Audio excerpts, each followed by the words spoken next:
you wrapped up new member orientation a few weeks ago. I saw you do a little day-by-day recap on your X account. So how was it? Do you have any takeaways that you weren't expecting, maybe?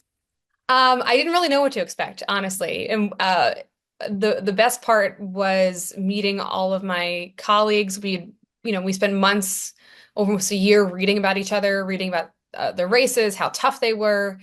So actually meeting everybody in person was really exciting. And we have just an impressive class. We have folks with really in-depth legislative experience, either at in a state house or in local government. We have folks with military experience, folks with corporate nonprofits. I mean, it's the breadth of experience this freshman class brings is really exciting, and the skill sets that we bring are exciting. And I'm a person who's always I know as a legislator, I don't get to be a master of any one policy area or skill, but it's about knowing who I can turn to. And so what's really cool about the freshman class is different people are interested in mastering different skills as well as policy areas. And so it's really exciting to see that unfold. Perfectly ties into my next question. What would be your biggest legislative priorities that you hope to address when you begin Congress in January? Maybe what do you hope to accomplish in your first 100 days? Yeah, I love and I hate that question for a couple of reasons because even if this is not the Congress that I hoped to have walked into, and a lot of my colleagues in the Democratic side of the freshman class feel the same way. But it is what it is. I think the name of the game has to be staying united, staying on message, rebuilding and regaining some of the trust maybe folks lost, and that's why we saw the results we had in November.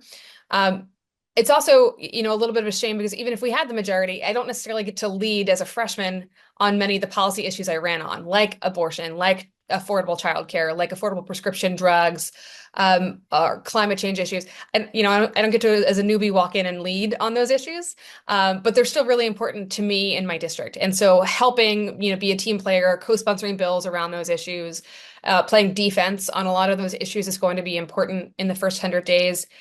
We still don't have committee assignments yet, and of course, a lot of our work is going to be in those committees, and I love that work. I'm a legislator's legislator. I love policy. I love digging in.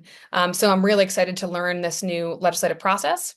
I'm excited to build a team. I've had a wonderful team in the State House, but it's been me and two people. So to build a bigger team, to have a really great focus on the district, on constituent services, on bringing money home, all that. It's exciting to build something from scratch. And that's what I'll be focused on for the first 100 days is learning a new system, learning, new terminology. It's going to throw me a little bit, the difference between a state house and the Congress, but really building a strong team and making sure my constituents, my district, stays up to date with all that's happening.